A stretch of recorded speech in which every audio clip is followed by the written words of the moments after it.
Seriously. yeah. It's good. Hold on. All right, go ahead now. Sorry. Hi, I am Wolfstar. I am the guild leader of Dragon's Nest Thievery Company. Today we are running a trading masterclass. The guild has gotten a guild trader, and I wanted to help people learn how to, learn how to price things better, learn what kinds of things to sell, just get more knowledgeable about what the economy is as a whole. I used to, before I took over DNTC, I was actually co-lead of Savage Blade, which are located in Vivek. And I helped build them up from when we were a very small guild out in the wild up to where they are now. So I've got a lot of experience in doing this. So the first things I think that people should be aware of is that traders are incredibly expensive. Running a trade guild is a business, and traders are won on a blind bid system. Now, over the last few years, the economy has grown, and so subsequently, so has everyone's bids. But like I said, it's a blind bid, so you don't know how much anybody else is bidding against you. While the player in the guild base has increased, the number of traders available haven't really kept pace with that, which makes for a lot of fierce competition. The prime spots and faction capitals can go for tens of millions of gold, and even spots in less ideal locations, like outlaw refuges or even the ones out in the wild just next to uh, a way shrine, will still cost a guild hundreds of thousands of gold. So if you're in a guild that has a trader, you really want to do your best to try to help. Um, you want to do your best to try to help make as much gold for your guild as possible if a trader is important to you. That's why traders Now, also have fees and dues and stuff to keep up with their bids and stuff. yeah. Um, the important, like the big trading guilds where they focus on trade. PvE, there are a number of PvE and social guilds that also have traders. DNTC is one of them. Kitty Rainbow Dash is another. And while their focus isn't on trading, they most likely will not have dues. Now I'm gonna post a couple of add-ons in the Trading 101 channel to help that people commonly use to help them price their items. The first is called Master Merchant. That one, that add-on is based off the number of sales that your guilds make. And it only looks at your guilds. So it's useful if you want to know whether an item is selling and where it's selling for. There are different settings that you have to take into account when you do that. But it doesn't necessarily, it's limited to only your guilds, and you can only be in 5 guilds. But if not all of them have traders, then of course the number of sales that it shows you, and therefore like the clearer picture that you have of an item, how much an item will sell for, it won't really reflect what an item will actually go for. Master Merchant is also a very resource intensive add-on. There are lighter ones such as Diome's Data Daedra that people like to use, but if you're really into trading or crafting or anything like that, unfortunately, there are other add-ons such as Britworthy, Furniture Shopping List, Tiny Dog's Crafting Calculator. Those are all dependent on Master Merchant. Hmm. The other I add-on didn't that even know that. people like to yeah, it's the only reason why I still use that one because, like I said, it's very resource intensive. The other add-on people like to use is called Tamriel Trade Center. That one, it's kind of useful too. It will show you everything across the server, not just your guild. Unfortunately, But it doesn't just show. the NA server, right? Or is it both NA and EU? Or just NA, right? Just the server that you're actually on. So if you're on Okay. NA, it's going to pull only NA data. Just for clarification. Yeah. Yeah. Unfortunately, it shows listings rather than sales. And it's not very useful um, because sometimes it'll show like 5 listings of the same item that one person listed once. Because they also have a website. Tamriel Trade Center has a website that a lot of people use to search for items, and so it'll show up, it'll show up everything that is listed, and it'll show it multiple times, and it will possibly show items that are no longer available, but it's still showing on the website. So But you can do a lot of hunting around for items as well. but that's also why it's good to have both of them, so you can kind of use both figures to make an educated guess, and instead of just relying on one or the other, like it's kind of better to have both. Yeah.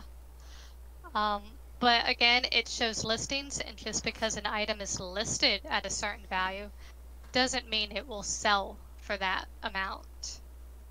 A lot of people like to use their guild slots, their trader slots, as another bank.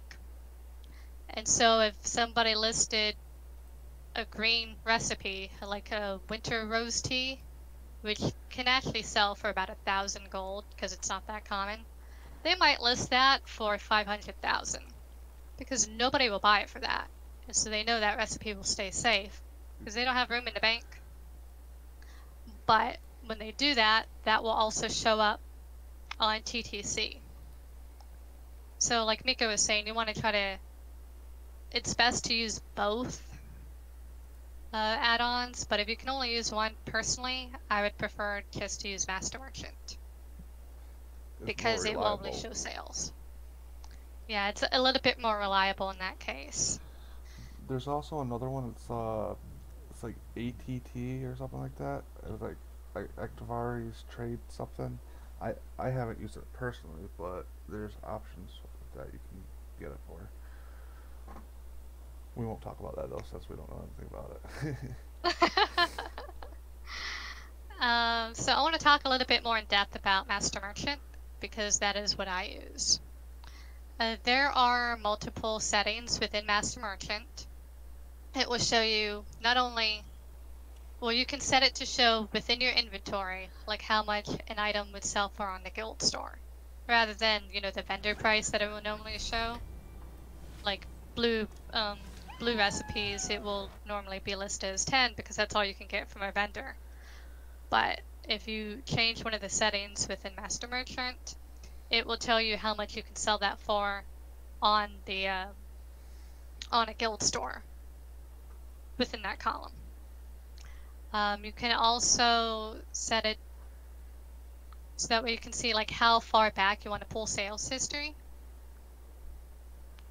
You can set it to like a lot of people will set it for maybe 30 days. I think that's actually the default to scan back 30 days. You can have it set to scan back 60 days or even just 2 weeks. Would it be You under can, scan frequency? Or, yeah. You can also have it show you a graph of sales from your guilds on any given item, which you will see when you hover over that item, or even if you click on it, if it's linked in chat. That's really useful because it will show you, one, all the sales that occurred within whatever time frame, but also two, where they happened. But that part is only useful if you color code your guilds. You have to assign your guilds all a different color within the social settings, so that way on the graph, they all look different. Because how much I can sell an item for in Vivex is more than I might be able to sell it for in Oridon at Skywatch.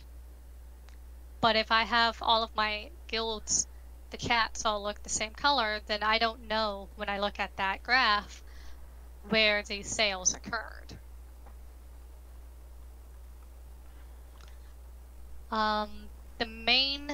The most important thing to remember about Master Merchant though is it does require upkeep. It will keep all of your sales from all of your guilds going back into basically perpetuity.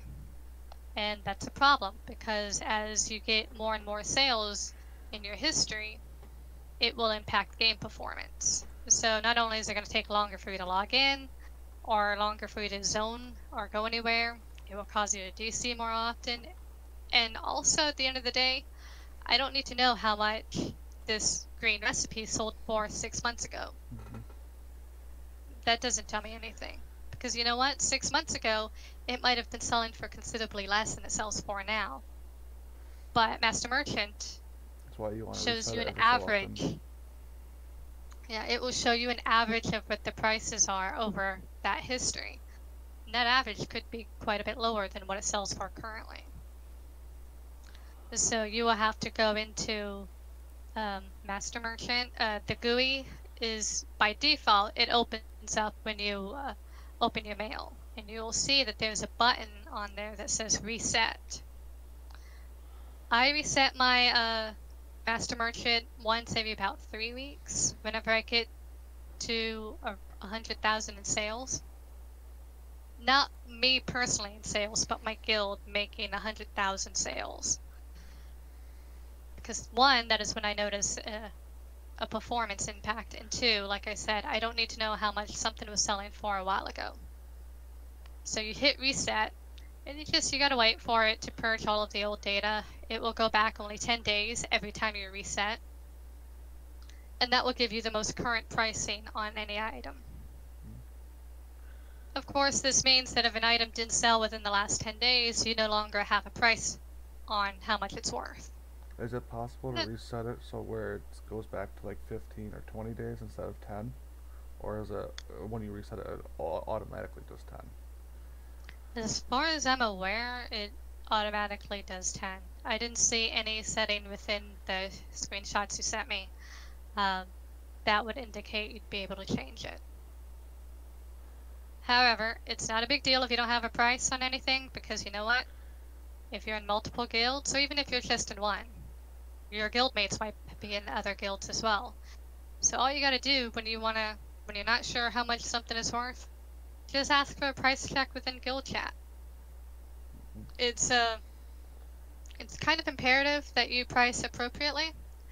If you price too low, your guild loses out on taxes. It And you also also drives the lose out on prices. money too. Yeah, I'm getting to that. Yeah, I'll let you talk. So if you price too low, your guild loses out on taxes. It also drives the price down for everyone, and this in the long term shoots you in the foot because you now have to keep undercutting everybody else in order to sell it quickly, which means you do wind up losing gold as well. Now, when you go to list an item within a guild store, you know, there's a listing fee, there's a the house commission fee, and then there's sales tax, it says. The listing fee is 1%. The tax and the commission fee are 7% combined. However, the guild doesn't see 7% back on that. They only see 3.5% from those taxes, which means because the other 3.5% just disappears from the game because the traders are first and foremost intended by ZOS as a gold sink, which helps keep inflation in check. Now, if you list something for too low, like if you list a recipe for 27 gold, how much gold do you think the guild got in return? Nothing.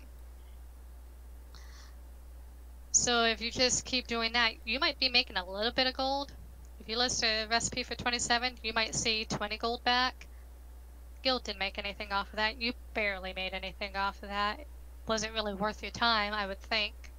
And the taxes would be under the house cut, right? Is that what it Yeah, says on there? Because I know it gets divided yeah. into two. When the item sell, yeah, there's the listing fee. Which is 1%. Yes. And then there's the house cut. It says when the item sells, 7% of the sales price is kept by the guild store. If the item does not sell, you are not charged this fee. Yeah, so 7% all gets taken out, but the guild only receives half of that in return, The other half just disappears entirely.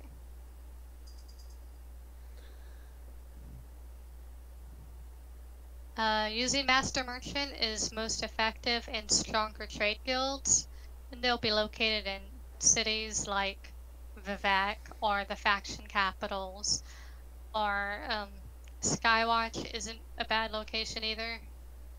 But they're not going to be that useful for guilds like out in the wild, or in a refuge, or if there's somewhere like, I'm trying to remember what other places there are that aren't worth a lot. But anyway, it's not that helpful because those are typically not that helpful for those smaller guilds because they're typically feeder guilds. And so people will price very low to try to draw people that use TTC out to their guild and then be able to sell and undercut everyone else that way. So now we're going to talk about how to get things to sell. And there are a variety of sources you can use to do that. A common and easy way to do it, I suppose, would be to farm dungeons, trials, and delves. You can get motifs and gear from them. You can get Briarheart from Rothgar, Spriggans from Bankerai. Yeah. Dragon Guard from Eastmarch. Actually, I have a... Also, Mother's Sorrow goes for some good money too sometimes. I got an example that I want to show, if I can find it. Yeah, Pep says Necro isn't that bad either. A lot of sorcerers use it because the pets. Yeah, I was just giving some examples. Let me... Yeah. I need to post these two.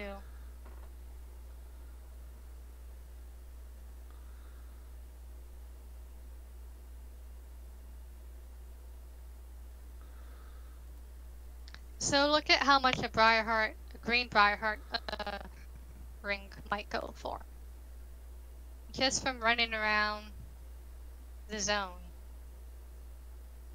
And you pick up a green ring, and it will go for maybe around 3k. A purple one could go for as much as 80, 90k, close to 100. I have a blue one. I don't know why that one didn't post. Hang on.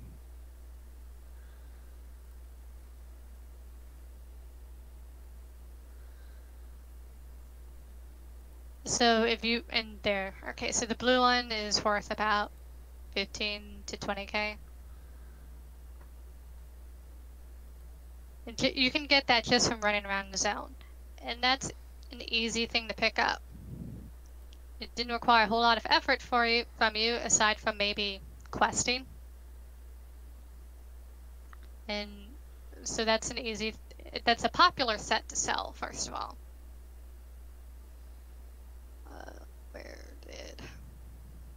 You can also farm certain delves for runebox pieces. The assembled pieces will go for more, the assembled runebox will go for more than the individual pieces sold separately, because you never know what piece somebody is looking for. But maybe they're willing to buy the whole part, the whole rune box. It's public dungeons, I think, not delves that you get those at, right? Both Somerset delves will give you different rune box pieces. One of them will give a Sigix globe, I think it was. The other will be a kitten, like an actual pet. We done kitten runs just to get those pieces.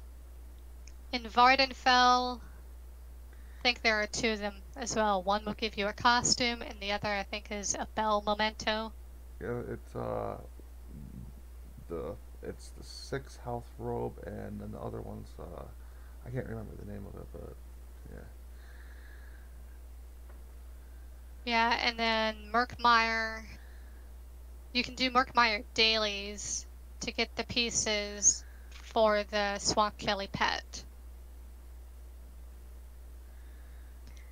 And that's another thing you can do. You can run dailies.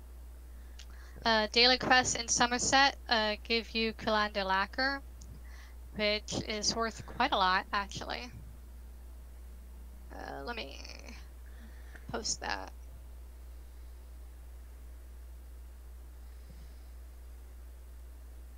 You can turn around and resell that for between 2,500 and 3K a piece. You can get Hackwing Plumage from running.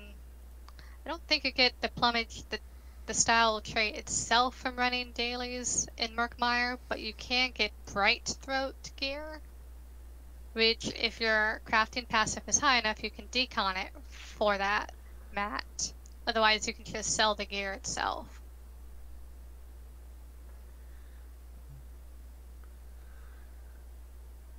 And some motifs go for pretty high, and like you said, you can do the dailies and get the lacquer, and you can also get the motifs. Some motifs are like 2K, some are 13K.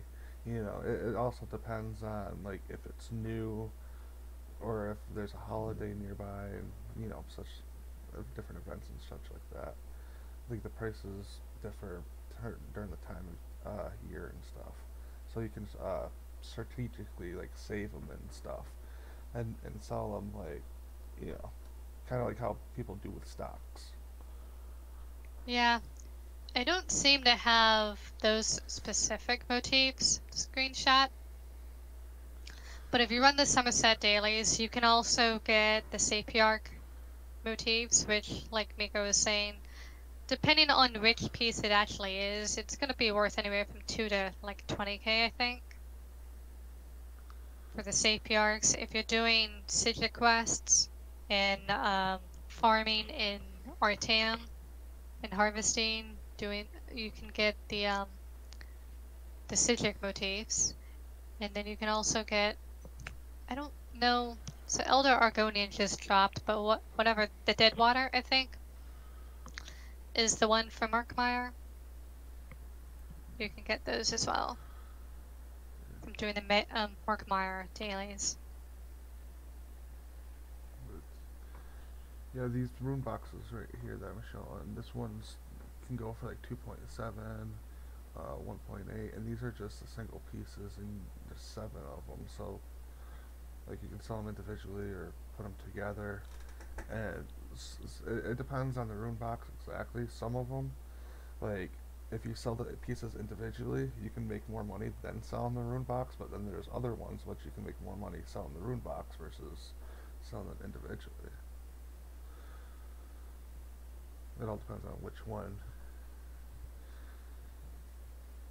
Yeah, I think the ones that are either have been out longer, or if it's the holiday one, like the apple bobbing cauldron, if you're going to want to sell those as a whole rather than separately, just because they are so common.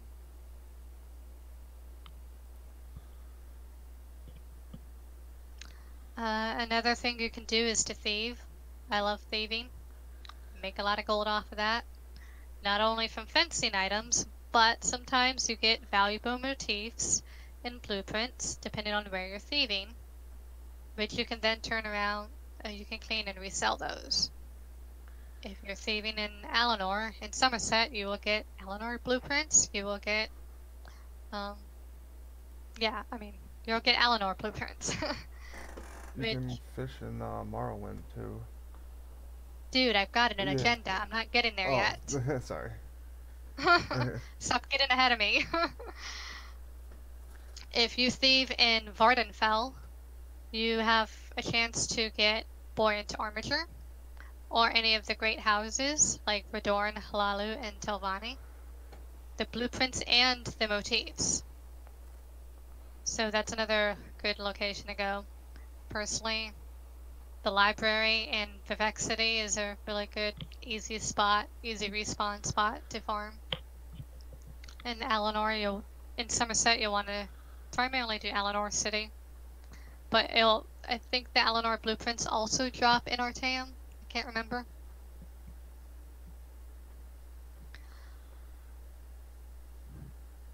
Most common, of course, they'll be the green. For Alinor, at least, the green blueprints will be most common, and they don't they don't sell for as much as they used to, but you might get lucky.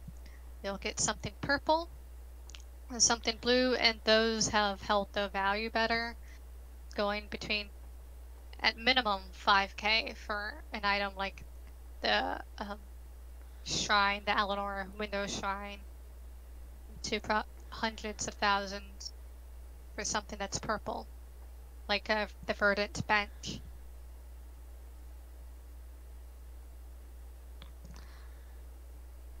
You can harvest mats if you're not really into doing a lot of group content. If you don't want to, if you want to try to avoid interacting with other parts of the game, because you know enemies and all that, go and harvest mats.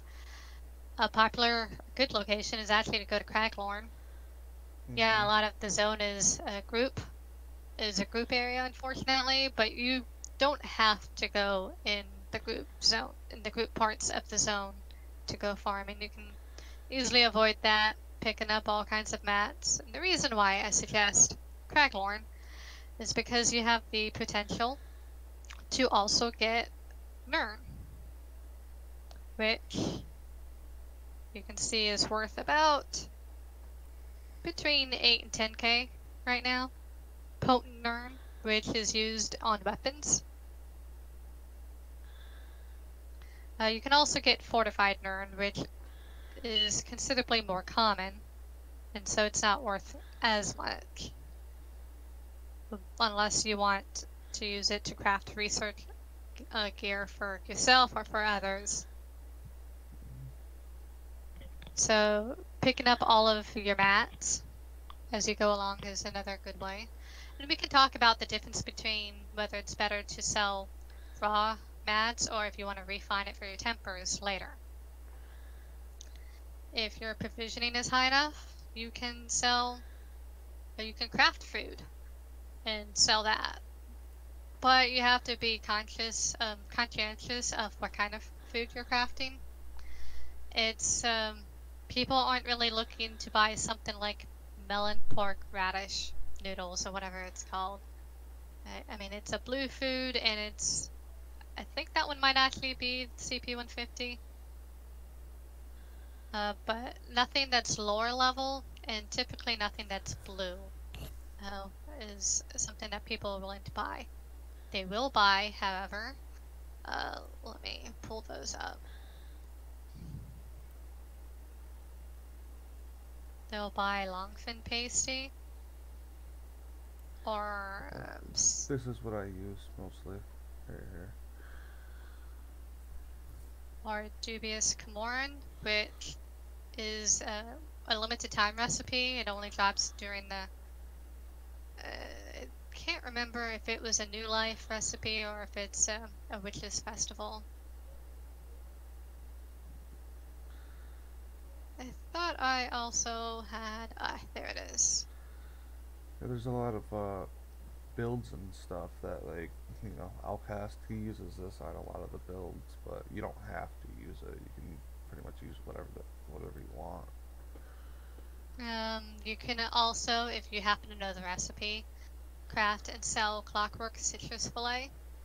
As you can see, just one item, just one of those foods will go for almost 3k. Pev says the Dubious drops during the Jester's Festival. Oh, is that what it is? Okay. Dubious doesn't go for a whole lot, neither does Longfin, but they are cheaper alternatives to more elite, I guess, food like this citrus fillet. And part of what makes this citrus fillet so expensive is I believe it requires perfect row. I don't recall.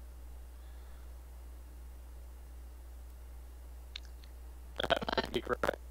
Okay, thank you for letting me know.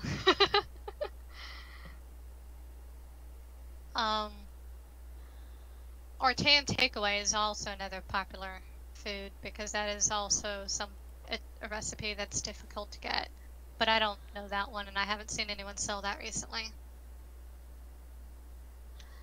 If you can't craft food because your provisioning isn't high enough, you can also craft and upgrade sets. There's a number of crafted sets that are still popular, particularly for beginners, such as Hundines or Giulianos, Torics. I think Night Mother's, is it Gaze? Night Yeah, Mother's Gaze is the craftable. The Night Mother's yeah. Embrace is the overland. Night Mother's Gaze falls in and out of favor periodically. So, I mean, you can sell it for an okay price at white, but you'll get more if you improve it to a purple or gold. You can craft jewelry if you're really into it, but that's expensive, so I would not go for that.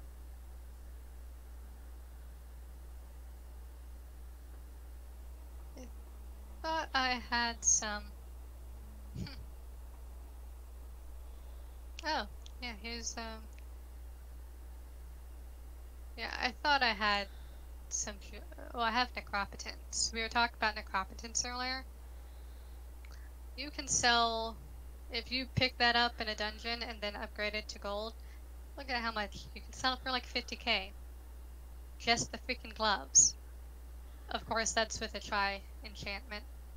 So let me find something else. So if you have the Try enchantment, the value of it goes up, right? Yeah, because a try enchantment cost a freaking crap ton to make. Alright, so. Oh, I did not do that well at all. The. Yeah, this screenshot is messed up. Okay, it's supposed to be the lightning staff. And it's, even on green, Necropotence lightning staff is still worth about 25k. And you can always upgrade it, make it worth more. Exactly. And upgrading's not that expensive. Or free if you just refine the mats, and you can get the tempers from there. Yeah, if it's high enough, if Yeah. your crafting passives are high enough, it's cheap. It's a cheap upgrade, and it will pay off quite a bit. You can also craft furniture. I mean, some of the more recent furniture styles are still going for, can still go for a lot. Because, I mean, most of Eleanor furniture requires Kurlanda and, what is the other? Jewelry platings, which drives Yeah. up the price. Merkmeyer furniture goes for a lot still. I mean, it's a new DLC. I believe some Vardenfell furniture can go for a lot, at least if it's purple. Dwarven, because of how rare Dwarven frames are, and there's a lot that's required to go into crafting any Dwarven furniture, sells for a lot as well. But aside from that, I find furniture crafting to be a bit of a gamble, so I myself don't do it. I only craft pretty much just for myself unless somebody asks for a specific item. You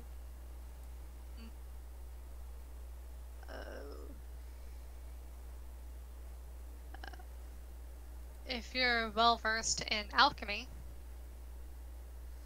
you can craft pots. The two that I just linked, Essence of Spell Power and Essence of Weapon Power, are What the when it most says common ones. 137, that's per pot, not per stack, right? Yeah. Correct. Okay. So 137 times 200 is what? Actually, it would be 138 because the guild thing will around that. So you're looking at over 25k just for a stack of spell power pots. Somebody will pay that Mhm. because they need it, either because they do a lot of endgame content like vet dungeons or trials, or they just like to use it all the time, test out their to-do parses and stuff like that. Spell power is for magicka builds. Weapon power is for stamina builds. Mhm. It's, as you can see, it doesn't sell quite as well, but that's alright. It still goes for a lot. And then you can get the tripods too, the health, magic, and stamina ones. Yeah, I don't know how well those sell in comparison because I don't make them. I don't use them. Says per each one it's 103. Okay, so it's comparable.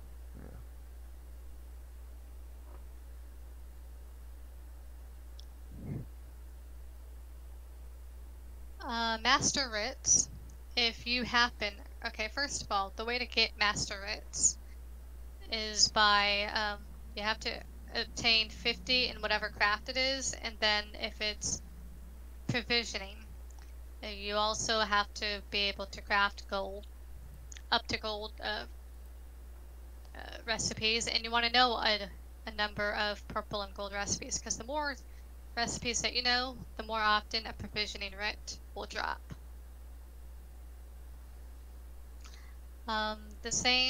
Similar goes for if you're, whoops, that wasn't right. You can put passives into making extra servants, so that'll make you more money too. Yeah, I wasn't looking for that particular. Yeah. I thought I have master writs on here somewhere. I wanted to show those. But the same goes for clothing and blacksmithing. You gotta hit 50 and you have to know full motifs. Not like individual motif pages, but full motifs. And the more of those you know, the more likely it is to drop. I know somewhere around 35 to 40 motifs. There are currently full motifs. There are currently almost 70 in the game right now. So I get them to drop pretty often when I actually do my writs. I don't sell any of them because of how some of them don't sell for a whole lot, such as these enchanting writs.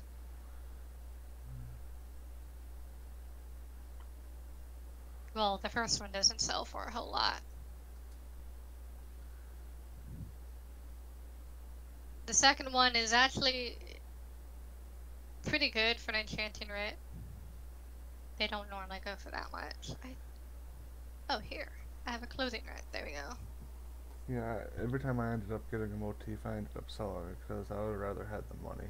But I kind of regret that in a way, because you know. People will buy master writs because they want the vouchers, because they will use the vouchers to buy something else with them. Either they're going to buy storage coffers for themselves, or they're going to buy like the motifs or research scrolls or other items available from Rolis and his assistant. Well, this writ is 14k. Oh, there's only one sale.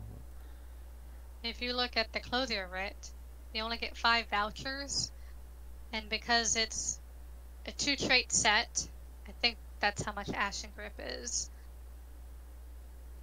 and it's a reinforced trait, it doesn't cost a whole lot to make, and so therefore people are only going to sell it for 2,500 tops.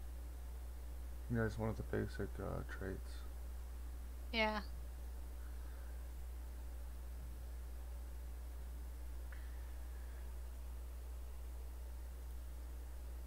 And then, oh, here they are. And then I have blacksmithing writs. That top one is worth a lot. Well, it also has 144 writ vouchers, so. Yeah, but look at why it's worth 144 writ vouchers. Oh, Nernhorn and also legendary. Style. Yeah, that too. There's a lot that goes in that you have to factor into how much you're going to sell the writ for, and that is one of the reasons. Not necessarily how many vouchers it goes for, although the vouchers does dictate. I mean, so the requirements, like the fact that it's going to be a belt and it's going to be heavy and it's going to be legendary, that does factor into the vouchers. But you also have to consider like how much it's going to cost somebody to make it on top of how much you just sold it for. 25k for 144 writ voucher is actually really good. It's a pretty good price if you want to buy it. But most common, what would drop for people is something like this 6 voucher writ. because yeah, silken ring is not a common style, but clever alchemist doesn't cost a whole lot. I mean, it's a small, doesn't require a whole lot of known traits. It's probably the one of the either 4 or 6 trait ones then. Yeah, decisive is also not Yeah. a trait that's used very often in weapons.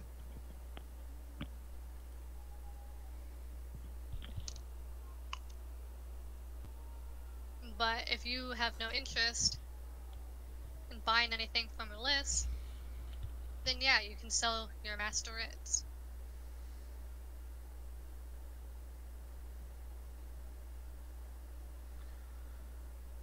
Um, And another good of money making tip is save your money instead of spending it on a bunch of junk. it's not money making though. Yeah, it's It's not money making saving. money, it's saving it. Yeah.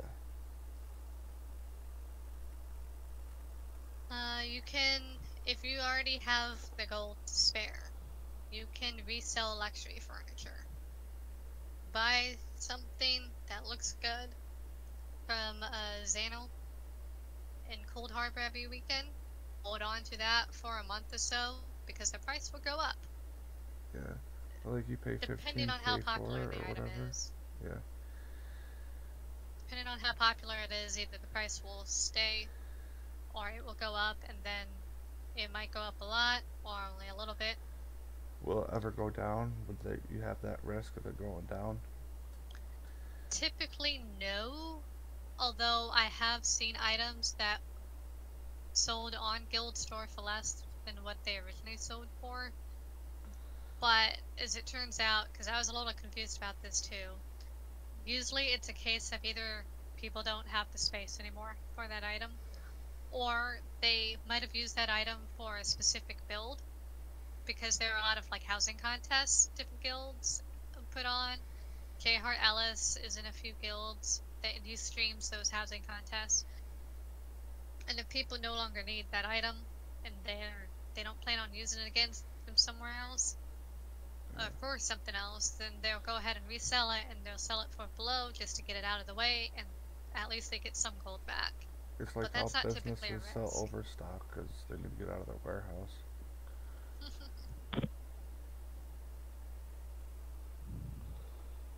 I had mentioned Rolis earlier, the writ voucher guy and the master writs. Um, a lot of people, like I mentioned, do master writs, either for themselves or for others, and what I meant by that is they will buy crafting stations. They will buy attunable stations. Where's the And, merchant so I can go to it? Ooh. well, there's one in Grotwood. It's the one in Groutwood's close to where you drop off where the quartermaster is, right? Close to, yeah, Mastercraft Mediator. Is that it?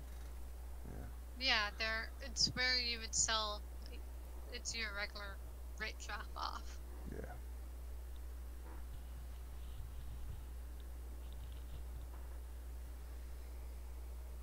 Yeah, But, I'm just gonna go to it real quick so I can open up the thing and they can see it.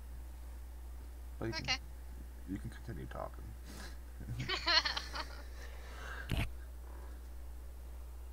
But, yeah, you can get, oh, where?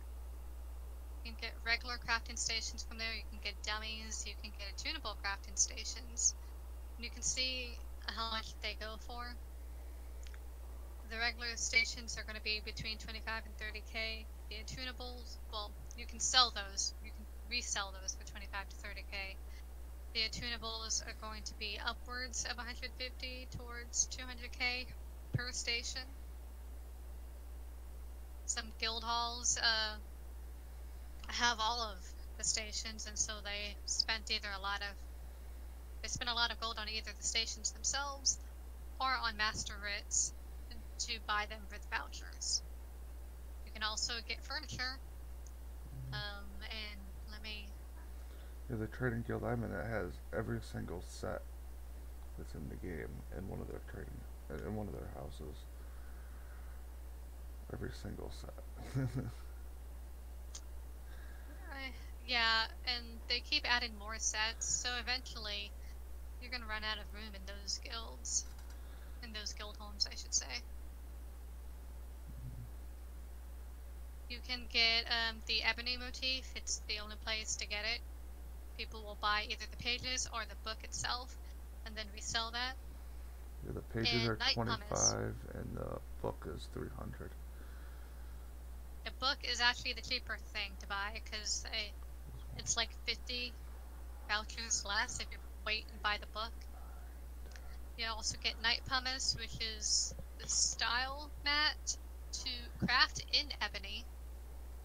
And as you can see, that's worth 1,000 gold just for one little piece, and it's actually been holding at that. I crafted somebody a set in ebony over the summer, and it cost about that much then too.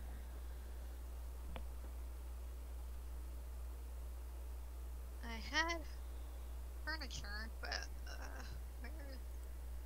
I can't seem to find it in my screenshots. Rillis occasionally cleans out his furniture offerings, the furniture motifs, because those are the only place you're going to get gold motifs. So right now he has a bunch of Alanor stuff, but previously he had Vardenfell furniture up there. So there's a poison maker's cabinet, and there's the masterwork Telvanni candles. There's also the masterwork Halalu bathtub. Those, I believe, have been moved over to his assistant's offerings.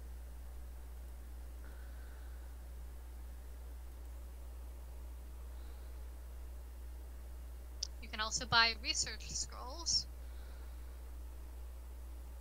not only to shorten your own research, but you can sell that to other people. And they go for, it looks like 2,600 pretty consistently. Where do you get these again? The research scrolls Yeah. can be bought from Rolis.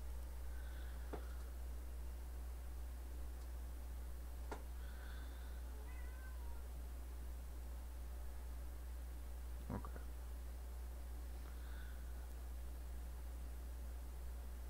It's not that bad too. It's just three vouchers. Oh, there it is. I was looking for that earlier. Cabinet Poison Maker. I won this on one of our raffles. His assistant sells the blueprint now, but as you can see, people can sell the cabinet itself. They can still make a lot of gold off of that because, I mean, obviously it costs a lot to make, but also it's not as freely available, because as soon as it goes to his assistant, the voucher price goes up. So it might have used to cost like 100 vouchers to buy before, but now it's going to be something like 125. You can also buy furnishing documents from either of them, and they will have random Halalu, usually. Halalu, or, the other Morrowind blueprints will be in there, which then can be resold on guild traders.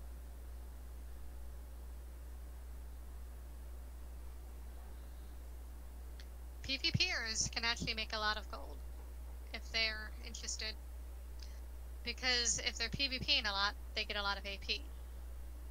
And if they're getting AP, they can actually use that to buy, they can buy gear from the golden vendor, like gold necklaces, which they can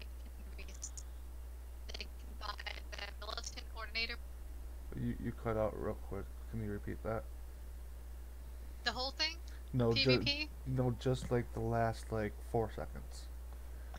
PvPers can use AP to buy gold gear, like gold necklaces from the golden vendor. Also, militant ordinator motifs, the style mats for militant ordinator, and then also all of the factions. different PvP sets. Spell Strategist is, I think that one can be bought. I know it comes in rewards for the worthy. Where I had an example. No, I don't know what it's called, so I'm not going to post it yet. So that's how a lot of PvPers make their gold, because they use their AP to then turn that and resell it to other people.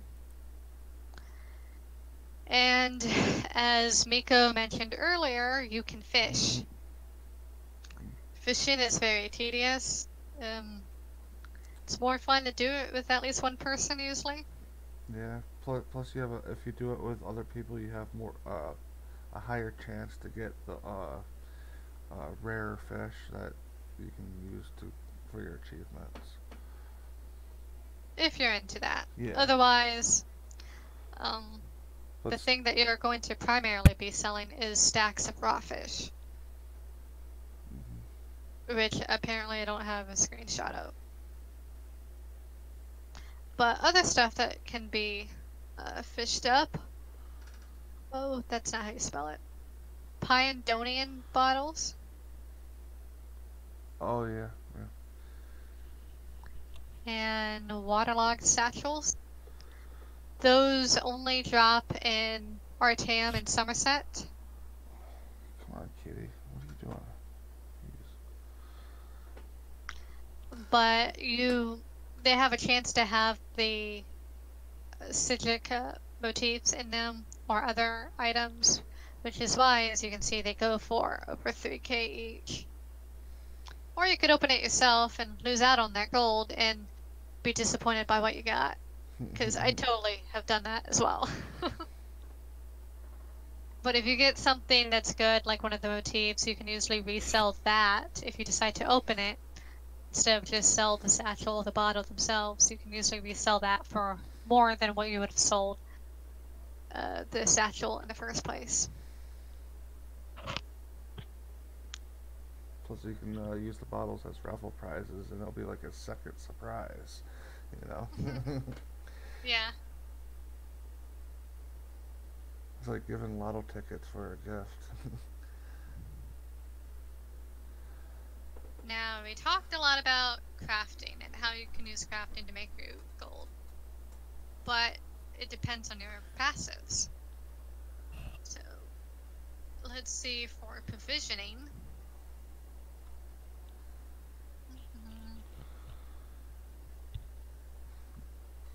I have it pulled up.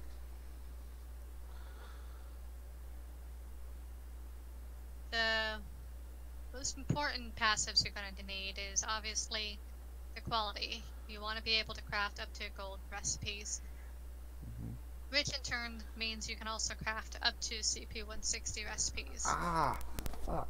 Ah, my cat just jumped from my bed on my shoulder. And then you also want to max out the chef and the brewer passives.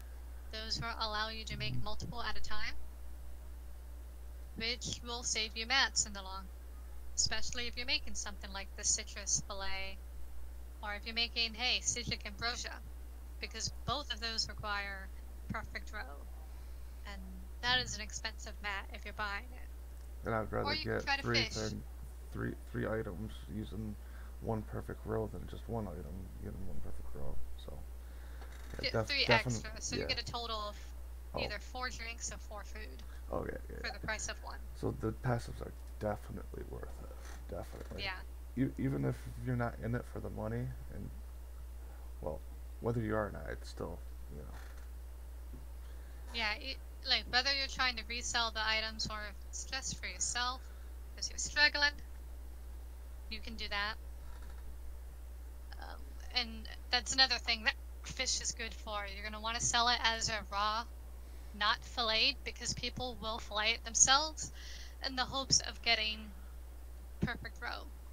Because a stack of fish is going to cost less than one single perfect roe. What other chemistry? So, alchemy. you'll want to, if you're into crafting any kind of potions, you'll want to make sure you max out chemistry. Well, this way you can craft whether you're crafting a potion or a poison. You're going to craft either 4 potions or 12. Well, it says 12, but I think it's Yeah. actually more like Three extra potions or 12 extra poisons per crafting attempt. Yeah, but I feel like I make more than 12 or even 13 every time I make a poison. And you But also anyway. want to get the laboratory use, so you can use 3 regions. So it'll make the potions more powerful, thus also making it more expensive. Oh yes, which is how you make the spell power. Yep. And the weapon power pots, because if you remember, it gave you 3. There were like 3. Was it passives or perks or whatever that it gave you? And that is from using 3 different reagents.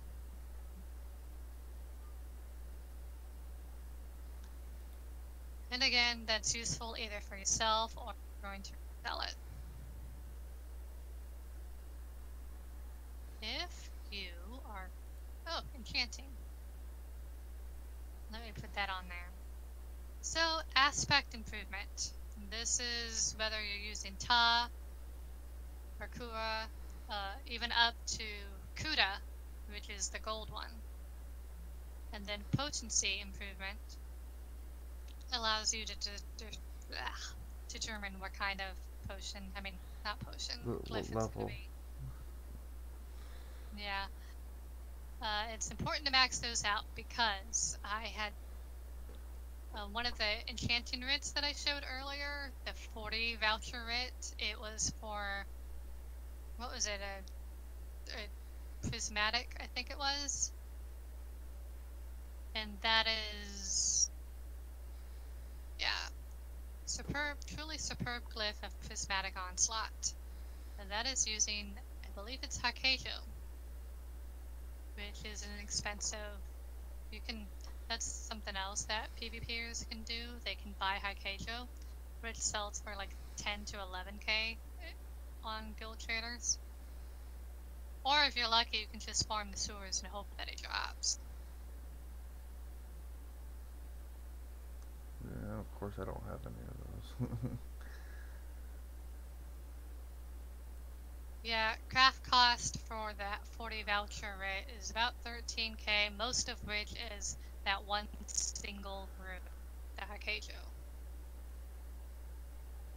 But I think it was also a legendary rune, a legendary glyph, so you got Kuda, which is worth like 2k on top of that.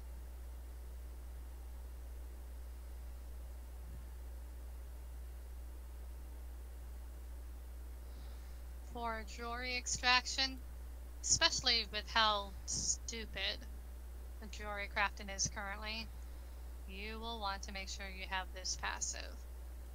Because the more that you refine or the more that you decon, the greater your chances of getting different upgrade grains. You can sell some of those, especially if you happen to get something like chromium, which goes for, let's see, what do I have? The grain goes for about 7 to 8k. And then if you get 10 of those, you can sell the plating, which goes for about 75k or more, 75 to 80k. Damn. And it's all because you had jewelry extraction and you're able to get more upgrading grains.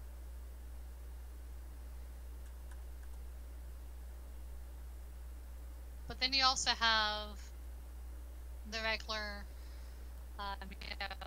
wood. I think I'm missing another. Oh, there it is. You have those similar extraction skills that I had mentioned for the jewelry. You'll need to max those out as well. Because the more that you refine, and this goes into what I was talking earlier about selling raw mats versus refined mats. You can sell a stack of raw Let's say rubidite ore.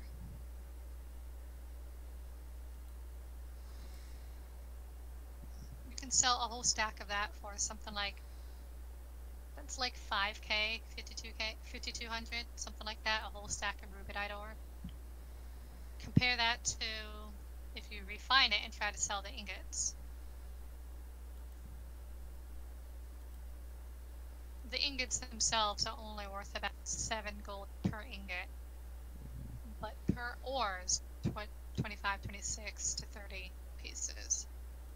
You can refine a whole stack of that yourself. You can get multiple. It all has to do with the aloes that you can get off of it. Yeah, all of the upgrade tempers. You can get multiple tempering alloy, which you can see is worth around 5k each. You can get grain solvent. Dwarven oil, I think, was in honing stones. If you're just,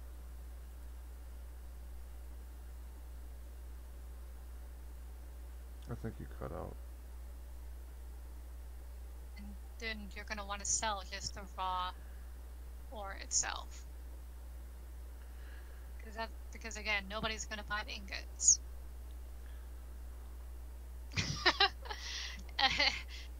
Yes, and Pev says praise to orange juice's help too.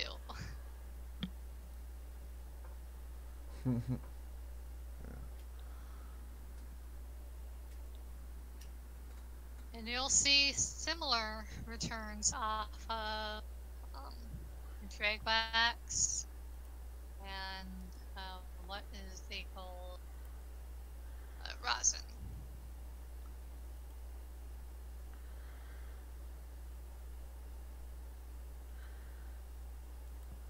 I mean, you could sell all of the upgrading tempers, so like all the drag wax, elegant lining, embroidery, whatever the green one was again.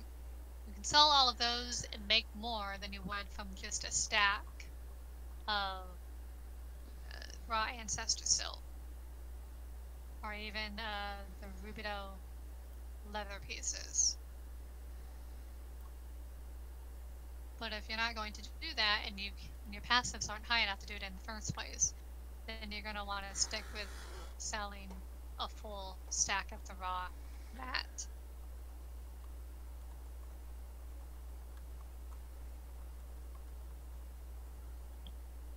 Yep, if you refine jewelry dust, I mean, you can sell for different. Let me show you the difference between zircon platings and grains. A single zircon will be around 3,000, but if you refine 10 of them, you're going to get close to 30k. That's about even, though. I don't think I have screenshots of like platinum. Let me see what I got in my craft bag real quick. Platinum ounces, they go for $8. I don't have any dust at all.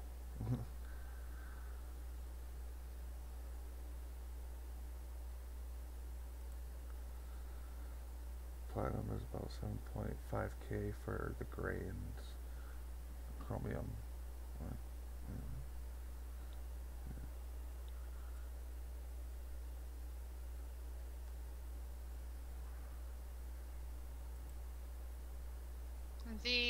If you're just starting out, you don't have a lot of gold to try to flip items. You don't have different DLCs. You don't have access to dungeons to farm gear. You don't have, if you don't have all of this other stuff, what you can do instead is sell alchemy mats, Columbine. Actually, let me pull those up because I got them. You got Columbine, you got Blessed Thistle, you have Whoops, that wasn't. Yeah, beetle scuttle. I got those. I got I have my craft bag open. I'm showing them that.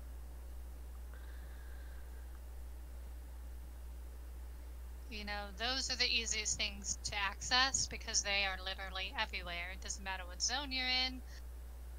Starter zones you'll see more often just because everybody's farming there, and so craft nodes, harvest nodes, respawn faster.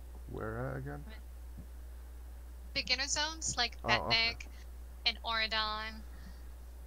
Craglorn also because everybody's there farming for Nern will respawn fast. What about the starting Artea. islands? Like those two? I haven't. I didn't farm in Bleak Rock a whole lot, although I did notice that one node in particular, did respawn fast, but that node was also next to a way shrine and a trader. So go figure, right? Yeah. Hmm. Pev says Hollow City and Cold Harbor is awesome for harvesting flowers. All spots for flowers are in the city. One lap of the city can get 10 to 15 flowers. North Point, I think it was in Rivenspire. I used to farm up there as well a while ago. I'd make a loop around the city, within the city itself, and then also if I felt like it, go outside the city around the cliffs, and then just keep repeating that. And I would get, by the time I was done and was getting back to where I started, and it wasn't just flowers, you know, it would be wood and all of those other mats. Everything would have respawned again. So, if you're picking up everything, you can easily sell those items. And you can see Beetle Scuttle, which is an ingredient in Dubious Camoran. It will go for almost 200 a pop. Blessed Thistle isn't quite as much, but it is used in a lot of different potions. Columbine is Yeah. another Yeah, Columbine's really good because it has the restore of all the three major ones. All the yeah. yeah health magic So stat. it's going to be used in most potions. Mm-hmm. So for those that are starting out, alchemy is going to be the easiest thing for you to be able to get your hands on and to also sell.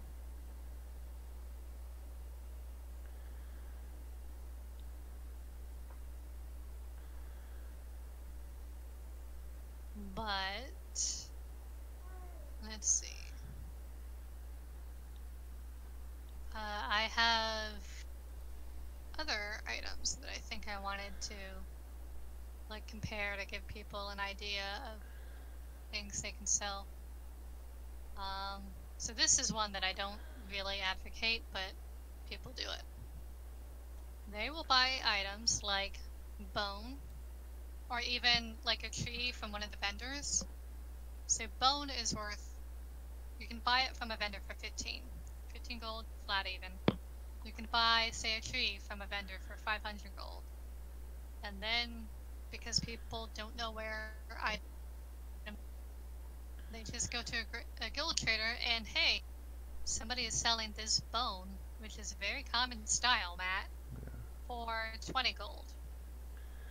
And like, hey, And that's that the tree deal. that I mentioned earlier that they bought for that maybe gold, I'm able to sell that for 1,000 off a guild trader instead of the 500 from the vendor, especially if it's from a vendor like in Somerset, which everyone doesn't have access to.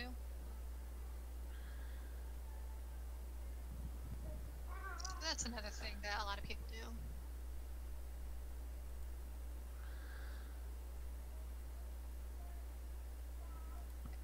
And then here are different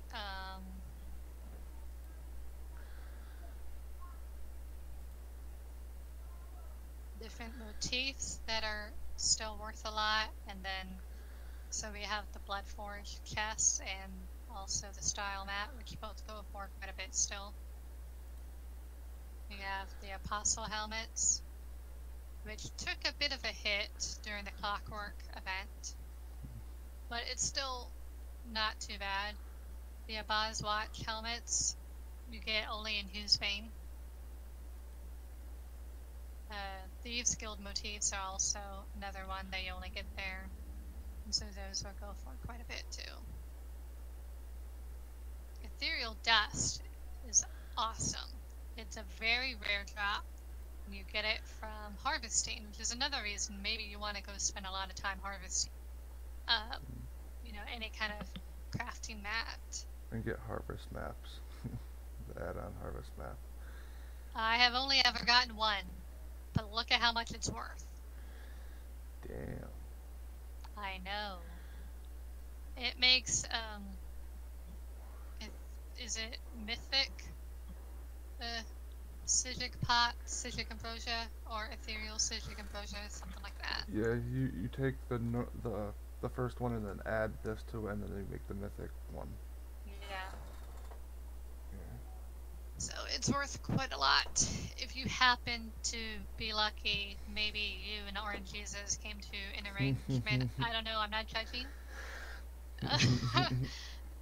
So if you get that, you can either sell it for a lot or just hold on to it like I am.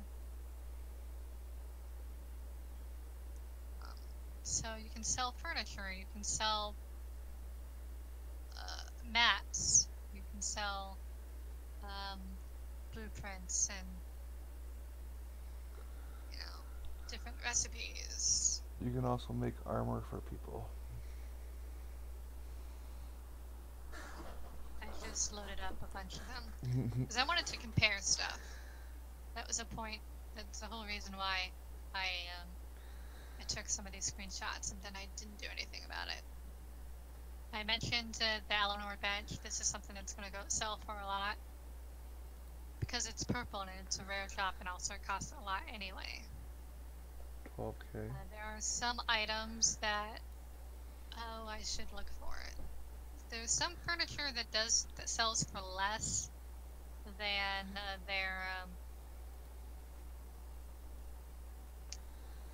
their craft cost. I don't remember if that is one of them. That's about even. Oh well, we'll use that example. Some items sell for less than their craft cost, and so consequently, I am going to go pay for. I'd rather go buy that furniture because now that's my mat. That's mats that I don't have to use. I can hold on to that. So you save money. Yeah, in the long run, or even the short run, because now I don't have to go out and buy mats if I didn't have it and find somebody, waste my time trying to find somebody who will craft that item for me. I can just buy it because now I saved time. Oh, so I had taken screenshots of some recipes. So something like this Bravo's best beet risotto is the kind of recipe that I saw listed on our store for like 27 gold. And again, it doesn't get anybody anything. The guild doesn't get any gold from it. It's a very common. It actually drops a lot in crafting dailies when you turn them in, which drove the price down considerably because I remember a couple years ago this used to be worth closer to 200 gold. And now you have, so that's not something that's worth selling on a guild store, is my point. You're better off selling that, just vending it. But you have this other green recipe, the grilled timber mammoth kebabs, which I don't even know where it drops, but apparently I know it. It sells for almost 2,000 gold. And it's green. Yeah, and it's a green recipe, and it's for CP10.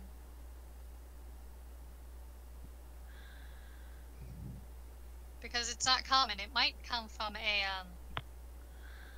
like the name makes me think of Rothgar, so maybe it drops there.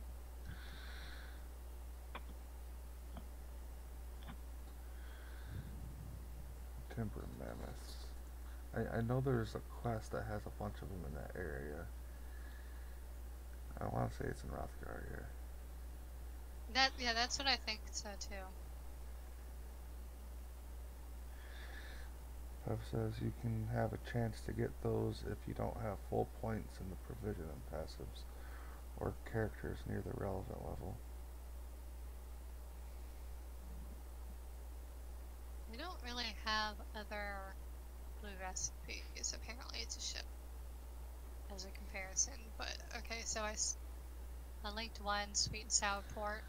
It's a drink. Yeah, Most people don't use drinks for if they're, as their actual like build food. But this also isn't worth a whole. I mean, it's also not a comp because it's a lower level, and maybe the stuff that Pep said about provisioning passives and all that. And so it's worth 2K still around there. I don't see it a whole lot. I don't know how many of my tunes know it.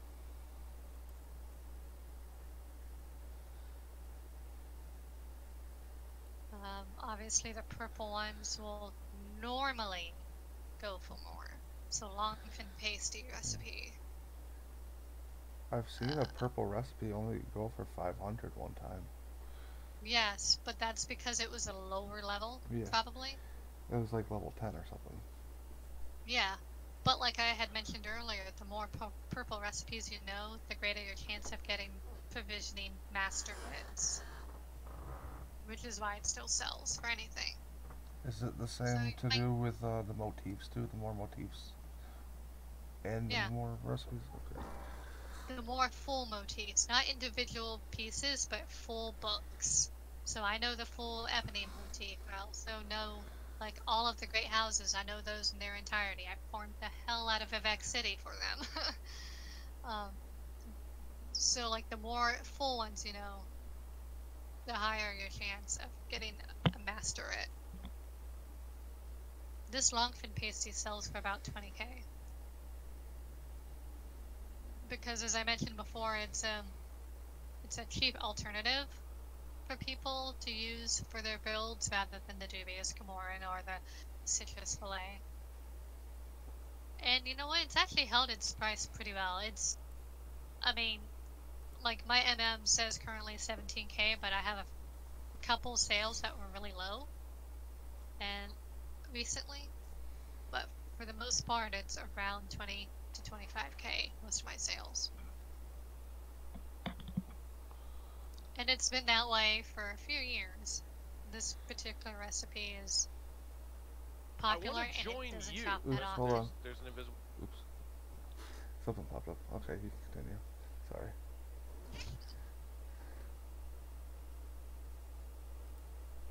Um, looking at what else I have. So you want to sell different, oh, Alkahest. Let me show you about that. Alkahest is something else that you wouldn't list on a guild trader because of it's so common. It's only worth about 3 gold even on a trader. But because of the listing fee, because of the taxes being taken out of it, you're going to be making closer to 2 gold on that, maybe 2 gold. Yep, heaven, getting there. Thank you. Um, so instead of listing those on the guild trader, you would just vendor those, Yeah. and the vendor price is the same that you'll sell it for on a guild trader, but you won't have any of those stupid taxes taken out of it. You're going to make what, like 800 or something. And you only get 30 guild slots, so it'll be a waste to waste one of those slots, you know. Yeah, it would be a waste of a slot for your guild trader. For your guild trader.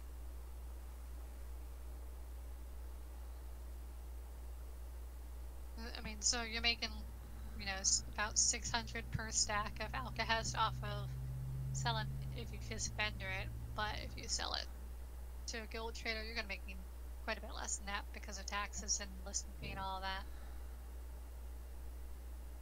And that's why it goes for $3 at the trader and only 2 at the vendor because they're trying to make up for it, right?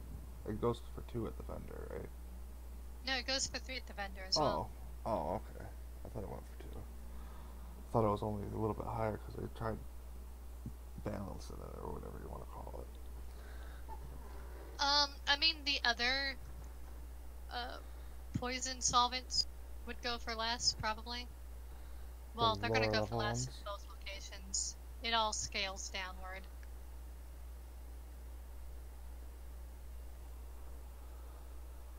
So let me post some other items that maybe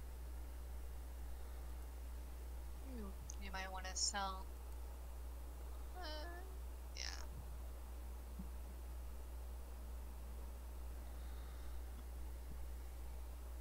I mean, if you're doing stuff like trials and all of that, you have a chance of getting the different jewelry traits.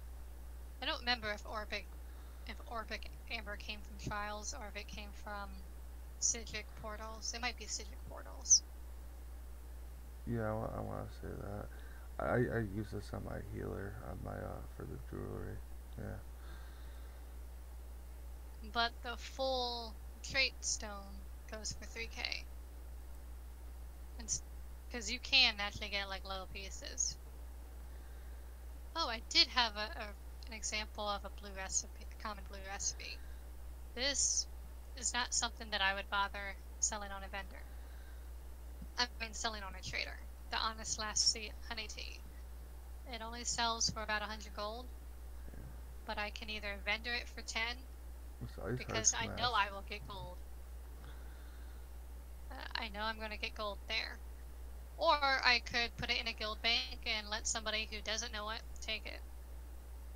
So this isn't something that's worth saving, worth trying to sell. I mean, style pages. I don't know if you guys knew about this, but once a month, I think, or rather every month, uh, Zos chooses a different dungeon that you can farm for outfit styles instead of having to get like the actual mask or whatever. So you can farm the different dungeons on vet hard mode to try to get the mask style page. And recently, I don't remember if Ice Heart is still the current one or if it's last month, but so the Ice Heart mask was going for between 1 and 200k. I think it's going to be more like 300k when it first came out because it's a pain in the butt to have to farm that all the time. And then you can get the shoulders from the same place you get the regular shoulders, from the Dante chests. Whichever chest it's supposed to drop in, you just use up your keys and try to find it there. Some people don't farm dungeons, Oh, or so maybe they so you can don't. get the style pages from the pledge chests. Yep, I didn't know for that. that month, whatever it is that month, you Oh, can get it. okay. Yeah, because they didn't release all of them all at once. And Iceheart was a recent one. Troll King was another one that they've already done. So you can sell the shoulder style page for around 8 or 9k because people don't run pledges or don't want to run pledges, so they don't have the keys. So how else are they going to get the shoulder page? Or they don't want to run vet hard mode. They can't. They don't have the manpower to pull it off, so they can't get the mask style page. So those will go for a lot as well. And then you have like other common motifs and Red Guard chandeliers. That blueprint goes for above 30k because it's light, which costs a lot, and everybody wants more and more light. And two, Hmm. it's purple. And the more there's an achievement. If you put so many lights in your house, you get an achievement for that. Yeah, if you're an achievement hog, you can do stuff like that too. It looks like the Great House motifs are making a comeback. They did drop down last year at some point, selling for around 7k, but I noticed that they're back in the teens now, so I might go farm so I can sell those again.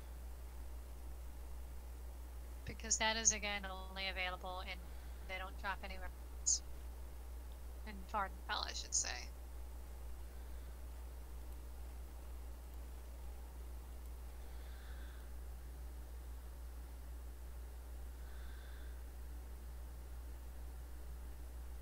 Oh, corn flour. I should have, yeah, corn flour. Let me go link that. That is another Mm. alchemy mat that sells for a lot. It's in a lot of different potions. 210, 262. Yeah, my Yeah, sales are 250 and up. 252. Dawn Prism. That's something else that PvPers can buy. They can buy either just the trait mat for Triune, which actually the price has been coming down. It used to be 20k plus, or they can um, use it to craft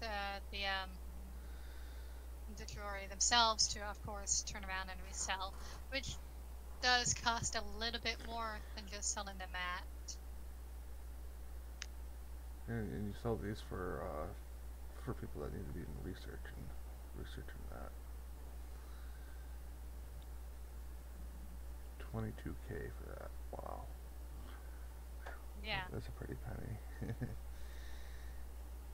but you know, if people, you got master crafters like me who want to know all of the stuff, so I will pay for that. Or you know, I'll pay for yeah, the ring actually goes for about the same price, so I didn't bother getting a screenshot of that. In this case, if you're the buyer, it would be cheaper for you to buy the stone and ask somebody to make it for you. But if you're selling it, maybe you would rather buy the stone and then make it and turn around and sell the pieces. Makes sense. I was surprised to discover that exemplary triune uh, pieces dropped somewhere. The other exemplary pieces, exemplary in this case means you can only research Yeah. these, unfortunately. Those have all gone down for the other trades. They've gone down in price. There's, I think most of them are around 2k.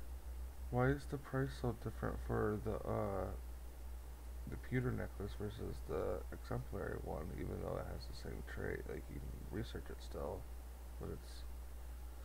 I would think it's because exemplary is a drop.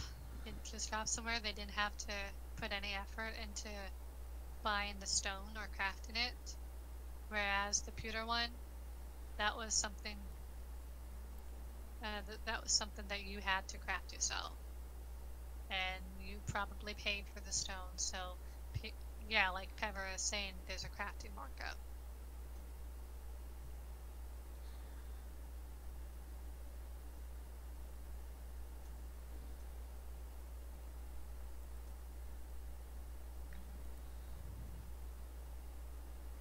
I had mentioned other food, but I forgot. Forgot to show these two. Oh, where did it go?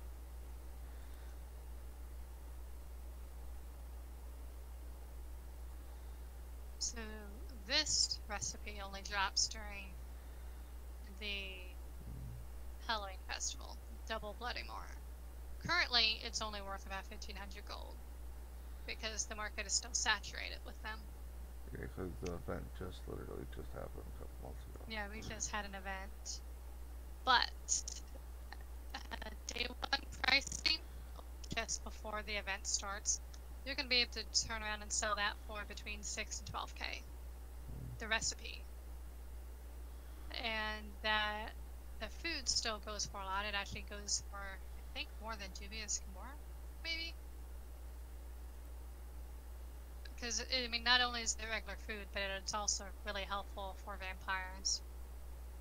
I've been You meaning know, to if you ask want this for the double bloody. It says if you're a vampire, the blood in this drink will also mildly state you. What does that mean exactly? it means if I drink that while I'm stage 4, I will become stage 3. Oh, is that what happens when you feed too? Yep. Okay, so it's, right. And that's important for some people because as you increase, in the different vampire stages, the health penalty gets greater and greater, as well as your um, vulnerability to fire. And what your appearance? I'm assuming probably go like you get ugly or whatever the higher your Yeah, level is. with every stage, your appearance changes, and I call stage 4 the stuff of nightmares. Dwemer frames. It's a style material, but it's also used in crafting dwarven furniture, I should say. Uh, dwarven repair. Oh, that's another. Yeah, let me also link that. Both of TTC says those are. it's 738 to 922. That's what TTC says. But Yeah, that yeah, Dwemer frame. Because I have some low levels in Craglorn selling it for way too low, but it should have been on the higher end. And that's another thing. Like I talked before, you want to color code your graphs so that way you can see where you know which guilds are selling it where. For something like, let me go back and look for a better. So the pewter necklaces. Apparently, I mostly only had one guild selling that, and so that's what the green is. It's my Vivek's guild. They're selling those for 20k, but I mean 23k. Actually, it looks like if we sold some in Crackhorn, but not for a whole lot. Not for a whole lot lower, I should say. Cornflower, that would be a better example. Have a lot more sales to deal with, and it's spread out a bit more. yeah, My there's a Vivek lot of dots guild. on that. A lot of dots. Yeah, my Vivek guild routinely gets better sales than any of my other guilds. It's a better location, and sales just happen more often. So if I have higher ticket items, I'm going to list it in Vivek rather than Craglorn or Riften or, somewhere out in the wild, unless I have somebody running TTC to try to lure people there. But Dwarven, this furnishing material, it's very rare, and the Dwarven furniture uses a lot. Um, like the Dwarven lights, you've seen those before. Mm-hmm. I don't know what other furniture they have. It's mostly lights, I think.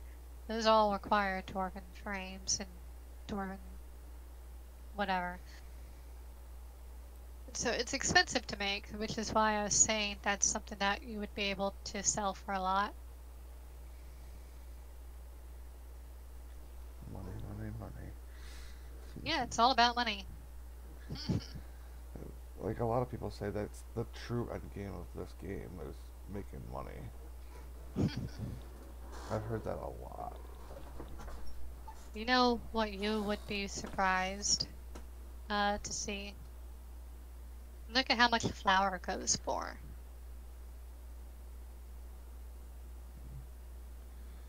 And look at the price disparity I have on my graph. Holy crap. I just reset my MM like on Friday. So this is all like very recent Damn.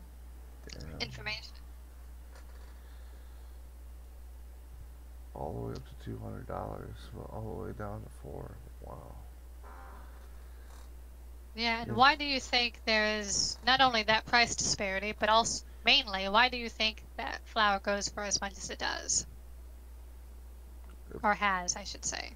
It's probably used in a lot of different things that people need, but like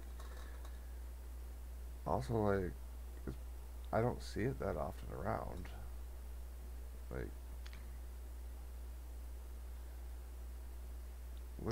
Like you see a flower thing, like that's another thing that gets me when it comes to harvesting. Like take apples for example, right? There'd be a basket of apples, and you harvest that, but you only get one apple, but there was like 10 apples in the basket. It's like mind blowing, kind of, you know. Well, it's what Pev just said. It's because it's used in furnishings and Oh, candles. Not the green ones necessarily, but definitely blue and, it's also used in food furnishings. how the hell does flour make candles? That is why flour. Yeah, for candles, you need freaking 20 flour to make one candle. That- Which, That's like I two mean, thousand dollars if you pay 200 for each flour. and if we're talking about some surprising runes, look at this, Rakapa. Yeah, It's not used just to make fire glyphs for weapons. yeah. It's also used to make candles and enchanted lights, which is why it goes for over 200 gold per piece. And so, like, that's the thing you really need to be aware of. It's not only just knowing, I mean, it's not enough to just have an idea of what kinds of things you want to sell. You want to know why people are selling, wanting to buy these items. Because Rakapa, you wouldn't think is worth a whole lot. Uh, because a lot of the other runes aren't mostly worth a lot unless it's the tempers, like Kuda. But Rakapa is used in candles, and so that is something that's going to sell for a lot, whereas all the other, like Denny, I think would go for maybe, what, 20 gold pieces? Denima? Dema or Yeah. Demi. I actually have some glyphs that I wanted to show you, and I'll explain why people are paying what they are for them as soon as I can find it. In my... I, I should have put glyph in front of the name, and I did not, so now I can't find it.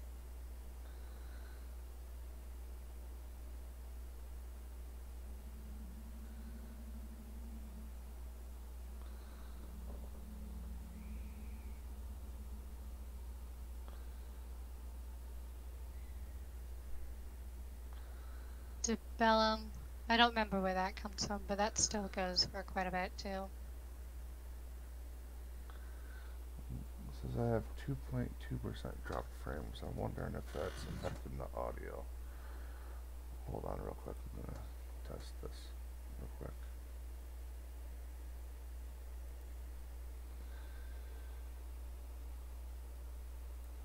Undaunted daily rewards chest.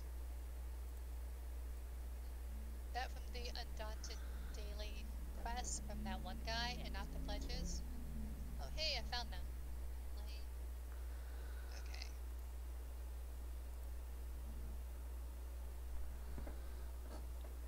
Oh, random dungeons, okay.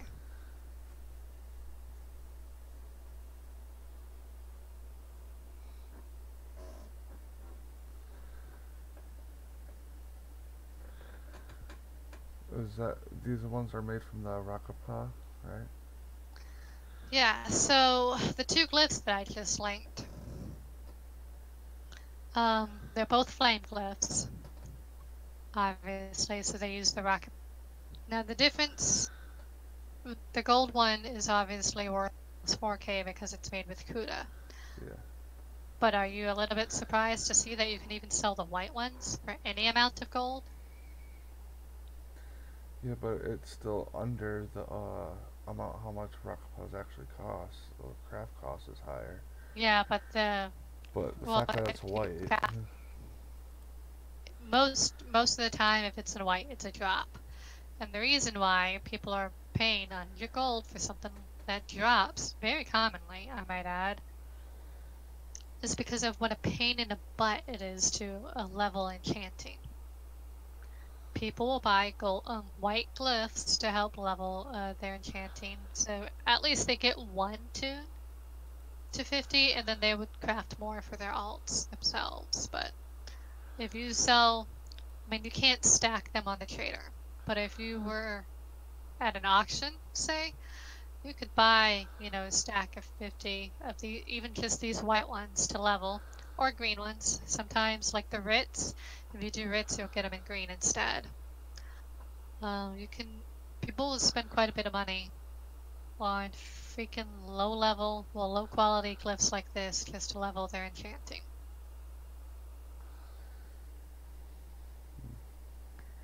Ooh, here's something that I have stolen a few times before, and so it actually goes for quite a bit.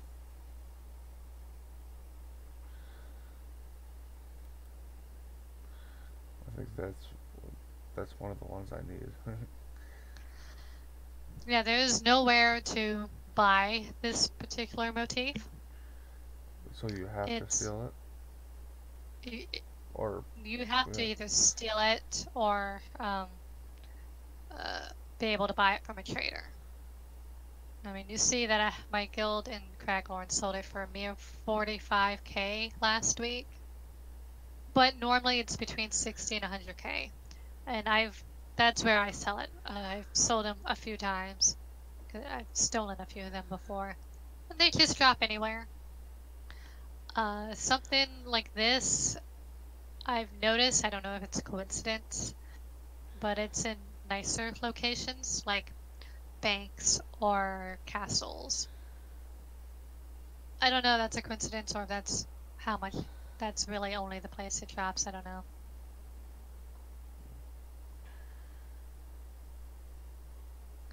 I definitely need I'm to start thieving more. and you don't even have to be like a master thief either, because the first time I stole it, I was on. I don't think she even hit 50 yet, and her thieving wasn't anywhere what my main is. It was one of my alts. But yeah, I mentioned Hakejo earlier, and you 11k. can see, yeah, between 11 and 14k usually. 10 and 14k. Because that doesn't just drop anywhere, that's from Imperial City. Although I think I got one in Sigil Grift recently, so that was cool.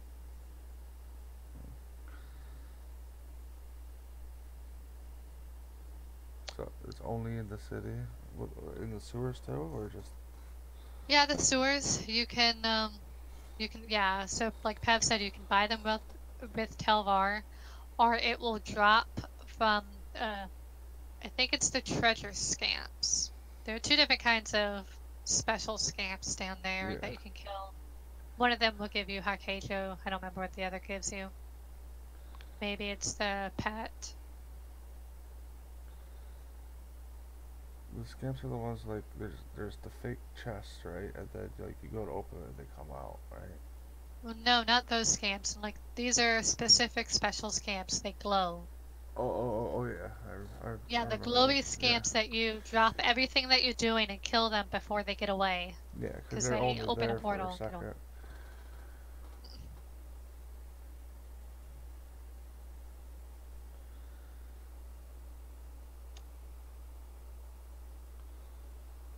Earlier we had 8 viewers at one point, but we've been averaging out about 5. Not bad. Uh, don't think I really have anything else to go over. I had written notes down in WordPad, but it froze and I can't scroll down. So I have to hope that I went over everything that I wanted to go over. I learned a lot. I'm glad, especially since I thought you were well versed in it anyhow, because I know you're another trading guild.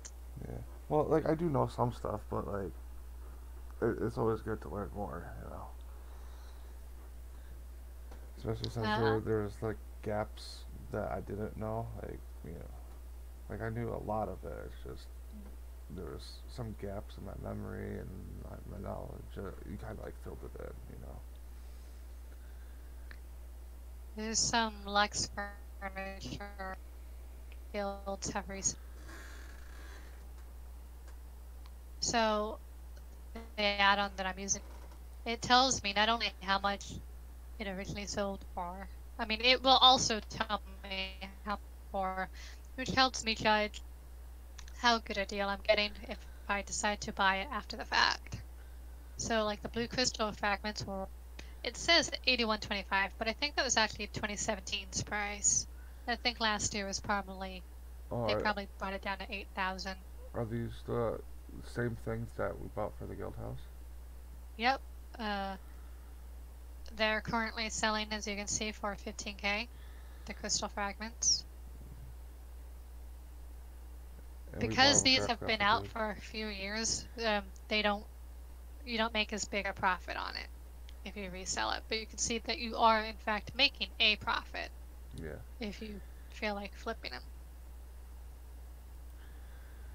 This Maybe I should start doing that. Fisher's catch apparently was a huge profit for somebody. They must have been desperate and desperately wanted that piece. They sold it.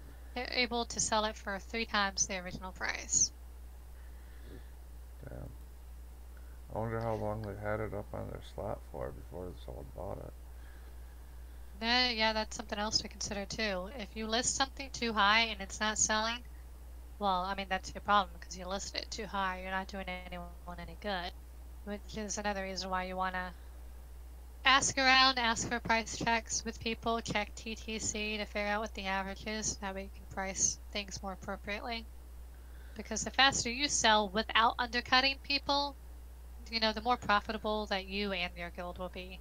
Because that frees up another slot for you to put something else up. Yeah. And you only get 30. Yeah. But look at this gazebo, which was a recent item. They made 10k profit off of that. I remember I And said that was I a bought new that. item. Yeah. I bought it for 20k that weekend. I'm not buying something like this from a trader. But this was a new item. Those other items, the fish's rack and the crystals, those are things that have been in the game for a while. They were sold last year and they were sold when Homestead first came out, which is why you're not making as big a profit on them when you resell it. So that's something else you need to consider too. Is it an item that's been around a while or is this a new addition? Like when you go to buy them, did it say that or? I Or have an add-on furniture catalog because I craft a lot of furniture. I know something like 800 blueprints. So built into that add-on, she also tells us where, as you can see, was sold by, for this much on this date. She updates that every week with the new Lux furniture. Now, it's less helpful for the items that come back every year, like the crystals and the catcher's rack, the fish's rack, because she will update it with the new date. But I mean, that's just something that you will probably be aware of because you'll see it in other people's homes. Oh, this has been sold before. Maybe don't want to buy it to resell. Might not be worth it. yeah.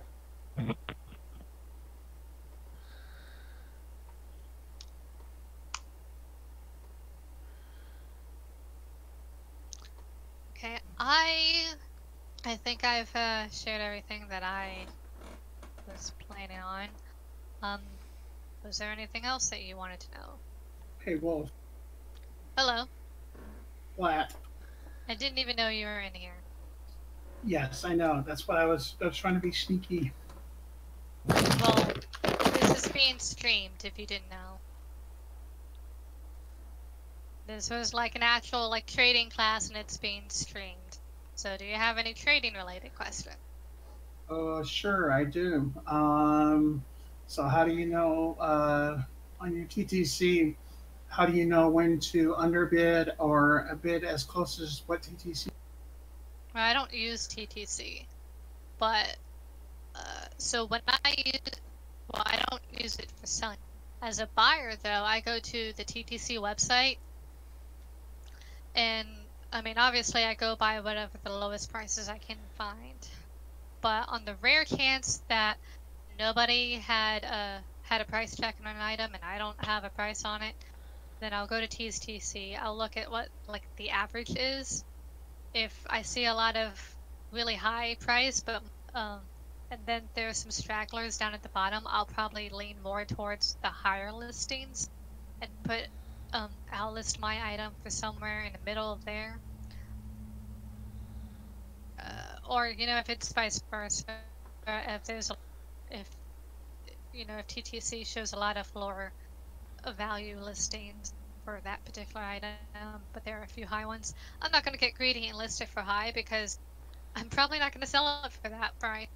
Yeah. And that's also why it's good to have both TTC and Master Bridge, so you can more or less like make a decision. Like even though like technically, if you have more info, like sometimes it's harder to make a decision, but you know.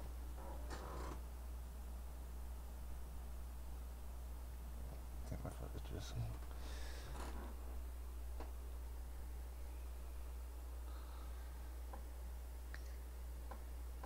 Okay, thank you for listening or watching. I hope you enjoyed yourselves. I hope you learned a lot, and I hope you're able to make yourself a lot of gold that way. And I hope I can see you back up on the stream again too. Alright, bye. Alright, bye. Take it easy. Alright. Well, I hope you guys learned something. And, well, it's about dinner time for me, so I'm gonna get heading off. If you haven't already, hit the follow button and you can subscribe. Uh, this for our guild members. This will be recorded and we'll most likely end up putting that on YouTube. We'll put the link up in announcements or general or something once we get that done. So everyone take care, and I'll be back at some point. Peace.